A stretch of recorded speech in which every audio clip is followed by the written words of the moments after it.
Benissimo, io passerei a questo punto di nuovo la parola all'onorevole Prisco, cambiando un po' discorso passando a un discorso per quanto riguarda l'immigrazione e la natalità. Lo chiedo più che altro perché c'è sempre una problematica a questo punto di, reperimento anche della forza lavoro. Noi a questo punto ci troviamo di fronte a una natalità italiana azzerata. E l'immigrazione che a questo punto purtroppo ci serve, lo chiedo anche a una persona che è di Fratelli d'Italia, onorevole Fratelli d'Italia, che quindi a questo punto si trova anche di fronte a un dubbio, perché o si aumenta la natalità in qualche modo, o si deve fare entrare in qualche modo gli immigrati. Anche Allora, perché gli imprenditori e il vicepresidente armenio, come tanti imprenditori, hanno bisogno di sì. lavoratori referenziati e specializzati. Cosa ci può dire? Allora, mi deve consentire qui qualche secondo che ho risparmiato nella domanda precedente per articolare un Prego, ragionamento. volentieri. Allora, oggi l'Italia purtroppo è il paese europeo con la natalità più bassa, ma è anche il paese europeo che cresce di meno. Oggi tutti gli analisti sanno che natalità, crescita demografica e crescita economica vanno sostanzialmente di pari passo. I dati delle principali nazioni in crescita lo dimostrano.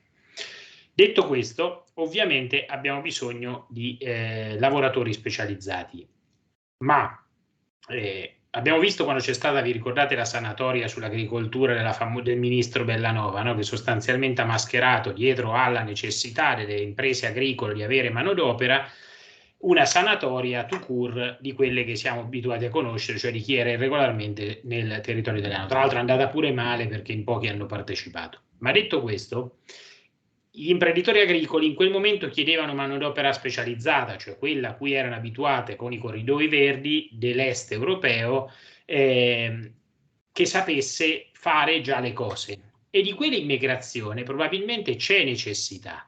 Diversa è l'immigrazione irregolare, che viene mascherata spesso con protezione umanitaria, ma noi abbiamo visto in questo momento chi scappa dalle guerre, donne e bambini. I barconi in cui arrivano uomini in età da lavoro, per lo più non specializzati, non sono rifugiati, sono immigrati clandestini. Quindi, fino a un certo momento il Ministero dell'Interno che cosa ha fatto? Ha chiuso i flussi regolari, cioè di chi rispettava le regole veniva in base alle norme attuali sulla immigrazione, e di fatto sanato o aperto i porti a chi veniva irregolarmente. Io credo che dietro all'immigrazione irregolare ci siano grandi business, dall'accoglienza a forse la finanza internazionale, come qualcuno dice, che ha interesse ad abbattere e abbassare il costo del lavoro facendo una concorrenza al ribasso.